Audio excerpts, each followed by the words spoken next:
Good morning students.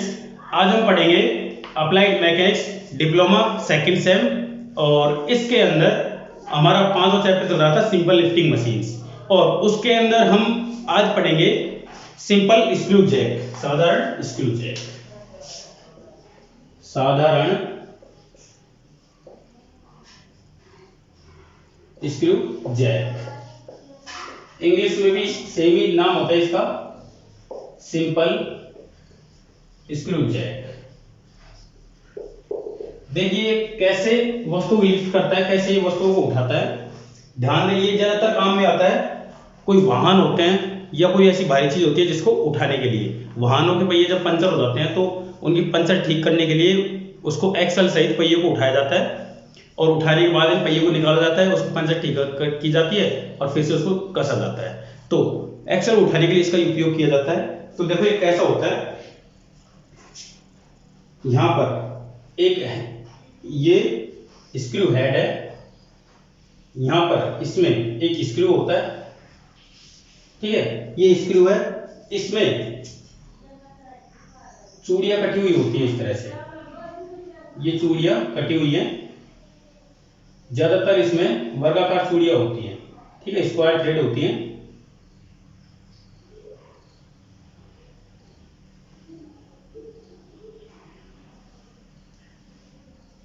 इस तरह से चूड़ियां कटी हुई होती हैं।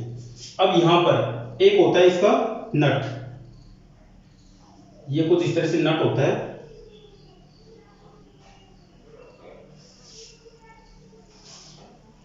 ये नट है, यहां पर भी ये इस तरह से कसा हुआ होता है,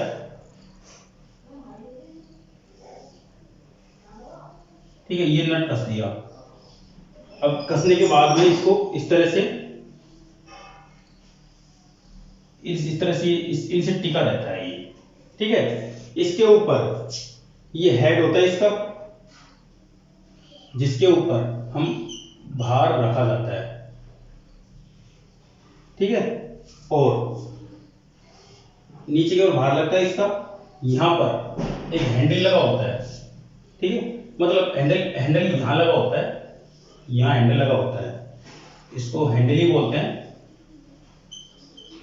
इसके ऊपर भार रखा जाता है और यहां से और यहां तक इसकी लंबाई हम कैपिटल एल मानते हैं। तो देखो ये कैसे काम करता है, जब हम इसको इस तरह से घुमाएंगे तो चूड़ियां खसी जाएगी, तो ये ऊपर की ओर उठता चला जाएगा, ये वाला भाग है ना। और जब हम इसको उल्टा घुमाएंगे इस तरह से तो ये नीचे आ जाएगा, मतलब इसके ऊपर जो रखी हुई वस्तु वो नीचे की ओर आएगी और इस तरह से घुमाने पर ये ऊपर की ओर जाएगी। तो ये होता है स्क्रू जैक, ठीक है। तो देखिए क्या क्या होता है, इसमें कंटिन्यूअस चूड़ियां होती है, ध्यान रखें, इसमें बीच में टूटी हुई चूड़ियां नहीं होती। जैसे एक प्लास्टिक की बोतल के जो नेक होता है उसमें जो चूड़ियां होती है इस तरह की चूड़ियां नहीं होती, इसमें होती है कंटिन्यूअस चूड़ियां, क्योंकि इसमें लगातार बहुत बड़ी मात्रा में फोर्स नीचे से ऊपर की ओर लगाया जाता है इसलिए, ठीक है। तो इस पेज को एक हत्थे या हैंडल पर आयास लगाकर किसी एक निश्चित दिशा में घुमाया जाता है। यह पेंच एक नट के अंदर घूमता है तथा इसके शीर्ष पर उठाया जाने वाला भार रखा जाता है। लीवर के एक पूरा चक्कर करने पर पेंच अपने एक अंतराल के बराबर ऊपर या नीचे विस्थापित होता है। तो यहां पर अंतराल कितना होगा, इन चूड़ियों के बीचों बीच के बराबर, तो इसको बोलते हैं पिच, PITCH, हाँ, इसको पिच बोलते हैं। तो यहां पर जब हम एक बार घुमाएंगे तो एक पिच के बराबर ये ऊपर सरकता है और उल्टा घुमाने पर एक पिच के बराबर ये नीचे सरकता है। तो यहां पर रखेंगे हम उठाया जाने वाला भार W, इस पर लगाएंगे हम हैंडल पर लगाया जाने वाला आयास P, ठीक है, और यहां पर हैंडल की लंबाई है L। तो ध्यान दें, पेच या स्क्रू के एक घुमाव द्वारा आयास द्वारा तय की गई दूरी, जब हम इसको घुमाएंगे तो ये एक घुमाव में कितनी दूरी तय करेगा, तो ध्यान दें, आयास द्वारा तय की गई दूरी कितनी होगी, 2 पाई।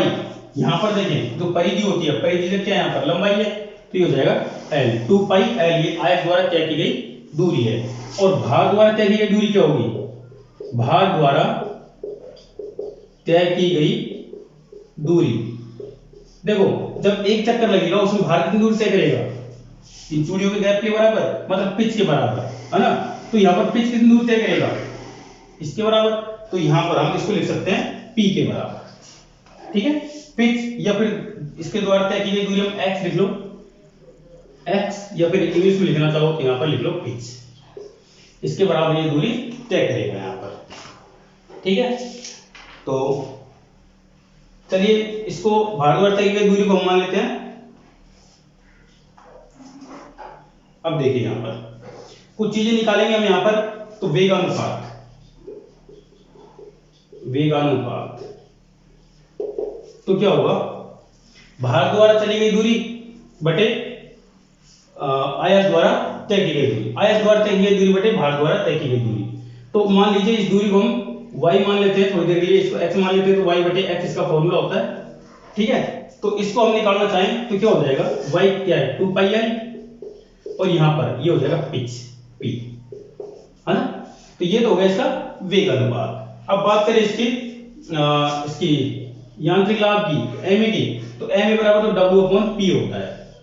अब लास्ट चीज इसकी दक्षता के बारे में बात करते हैं। तो यहाँ पर साथ में देख लेते हैं, कम है लेकिन मैं लिख देता हूँ यहाँ पर दक्षता, इफिशियंसी, तो इसका चिन्ह होता है नीटा। तो फॉर्मूला क्या होता है, ma/VR, ma/VR। तो ma तो हमारे पास में W/P होता है, v क्या है हमारे पास में 2 पाई l/P, उस p को ऊपर भेज देते हैं।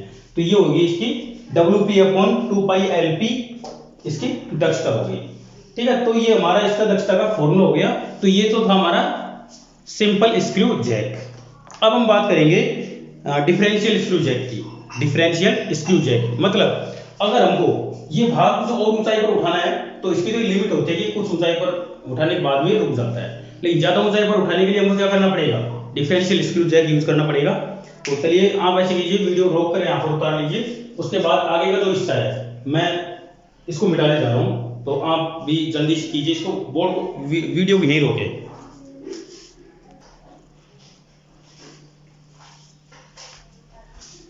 हाँ देखिए, व्यासांतरित screw jack, differential screw jack, है ना। तो देखिए ये कैसे काम करता है। ये बिल्कुल होता तो उसी की तरह है, लेकिन यहाँ पर दो शाफ्ट निकलती हैं, एक स्क्रू जैक के अंदर से दूसरी शाफ्ट निकलती है। तो मैं यहाँ पर इसका चित्र बना रहा हूँ, देखो ये है, नीचे इसके अंदर जो स्क्रू होता है उसका डायमीटर कुछ ज्यादा होता है ना, और इसके ऊपर का जो स्क्रू होता है उसका डायमीटर कम होता है। इस तरह से इसके ऊपर ये हेड होता है, ठीक है, और इसके ऊपर यहाँ पर वेट उठाने वाला एक हेड होता है। तो यहाँ पर इसके ऊपर वेट रखा जाता है भार, है ना, और यहाँ से और यहाँ पर जो हैंडल लगाया जाता है उसकी लंबाई ये L होती है, ठीक है। तो ये है इसका भार, यहाँ पर भार रखा जाता है, और यहाँ पर दो स्क्रू हेड होते हैं यहाँ पर। तो ये स्क्रू हेड है, स्क्रू हेड। तो देखो यहाँ पर मैं यहाँ पर चूड़ियां बना रहा हूँ, वही स्क्वायर थ्रेड होती है यहाँ पर,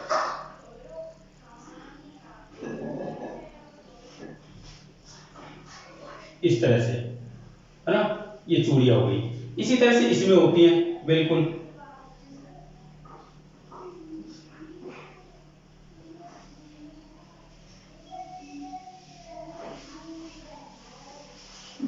इस तरह से, है ना, इस तरह से चूड़ियां होती है इसमें।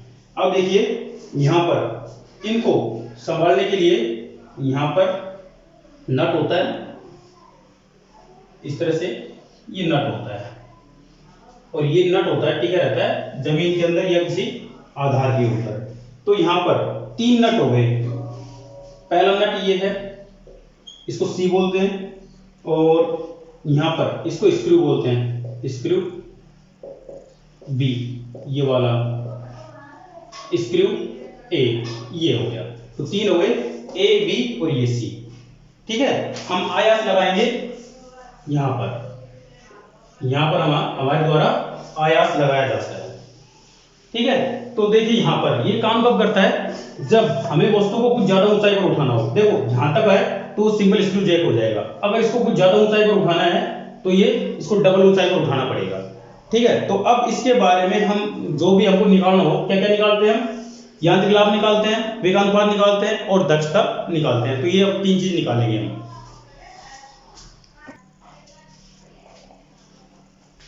देखिए यहां पर क्या होता है, जब हम इसको घुमाते हैं तो सबसे पहले क्या होगा, ये जो स्क्रू जो नट होता है, ये स्क्रू होता है, इसके अंदर होता है, ये खुलता है और जैसे ये खुलेगा ऊपर की ओर उठेगा, फिर इसके ऊपर जो रखा हुआ भार है वो ऊपर की ओर उठेगा।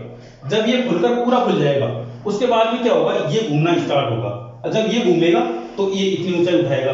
मतलब एक चक्कर में ये कितना उठाएगा, वही इसकी पिच के बराबर, पिच दोनों के बराबर होती है पिच, ठीक है, किसके बराबर होती है ये 2 पाई एल। मतलब इसकी एक घुमाव में कितनी ऊंचाई उठेगा ये 2 पाई एल के बराबर, ये घूमेगा ऊपर की ओर उठेगा ये पिच के बराबर, ठीक है, पिच ये होती है। और यहाँ पर एक घुमाव आयत द्वारा एक घुमाव तय की गई दूरी क्या होती है 2 पाई एल। तो एक एक चीज निकालते हैं, देखो यहाँ पर माना उठाया गया भार क्या है, माना भार W, आयास P, आयास P लगाया जा रहा है, ठीक है। आयास द्वारा तय की गई दूरी, आयास द्वारा तय की गई दूरी एक चक्कर में कितनी दूर तय करेगा पाई dl, ठीक है। और भार द्वारा तय की गई दूरी, तय की गई दूरी ये कितना होगा, जब एक बार घूमेगा तो इस पिच के बराबर घूमेगा, मतलब p के बराबर ये इतनी ऊंचाई ऊपर चढ़ेगा। तो ध्यान दे एक चक्कर में ये मान लो इसकी पिच P1 है, इसकी P2 है, तो यहां पर एक चक्कर में A के द्वारा P1, इसके द्वारा P1 और P2 है ना, तो यहां पर हम इसको लिखना भूल गए, ध्यान नहीं दिया हमने। तो पेच A के द्वारा ये जो स्क्रू है इसके द्वारा P1 दूरी चली जाएगी, B के द्वारा P2 दूरी चली जाएगी। तो यहां पर क्या हो जाएगा, ध्यान दें ये एक दूसरे के अपोजिट डायरेक्शन में घूमते हैं, ठीक है। तो जब हम इसको सीधा घुमा रहे होते हैं तो ये उल्टा घूम रहा होता है, मतलब जब ये खुलेगा तो ये बंद होगा। तो यहाँ पर ये दोनों बराबर नहीं होते, इनके जो पिच है उसमें थोड़ा अंतर होता है, जिसकी वजह से ज्यादा भारी वस्तु को भी आसानी से उठाया जा सकता है, ठीक है। तो यहाँ पर हम इसको इस तरह लिखकर लिखेंगे यहाँ पर कि पेज P1 बराबर पेज ए की दूरी है ना, P2 पेज B की दूरी, ये दूरी ये इसके द्वारा स्क्रू A के द्वारा और स्क्रू B के द्वारा P2 हो जाएगा। अब तो ध्यान दें यहाँ पर लीवर मतलब आयत द्वारा चली गई दूरी ये होगी, तो यहाँ पर अब निकालेंगे हम वेलोसिटी रेशियो मतलब वेग अनुपात। तो ध्यान दें भार द्वारा तय की दूरी बट वो आयत द्वारा तय की गई दूरी क्या होती है 2 पाई एल बटे भार द्वारा तय की गई दूरी, दोनों एक दूसरे के अपोजिट घूमेंगे तो इन दोनों के अंतर के बराबर P1 माइनस P2 के बराबर ये खुलेगा। तो ये तो होगा इसका वेग अनुपात। और यहाँ पर अगर हम यांत्रिक लाभ की बात करें तो W/T होता ही होता है।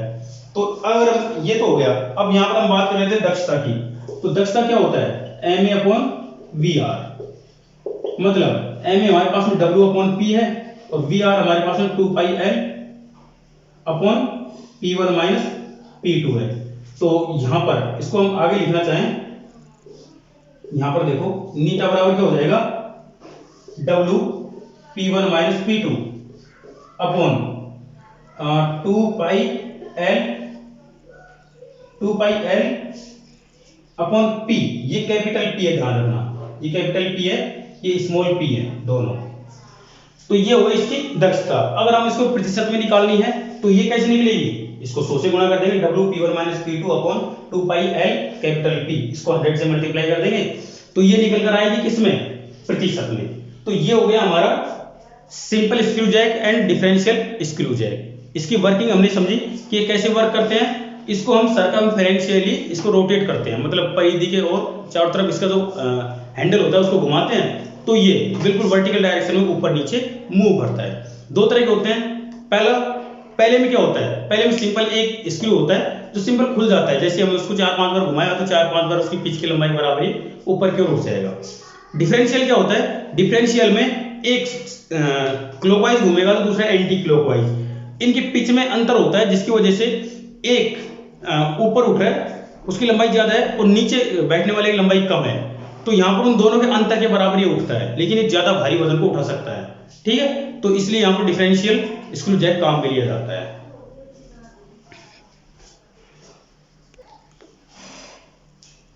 तो आज के वीडियो में हमारा ये स्क्रू जैक कंप्लीट होता है। अब अगला टॉपिक शुरू करने से पहले अगर हम इसको शुरू करते हैं तो वो टॉपिक क्लियर नहीं हो पाएगा पूरा, क्योंकि टाइम कम हो जाएगा। इसलिए आज इस वीडियो में इतना ही पढ़ेंगे। मिलते हैं अगले लेक्चर में। Thank you.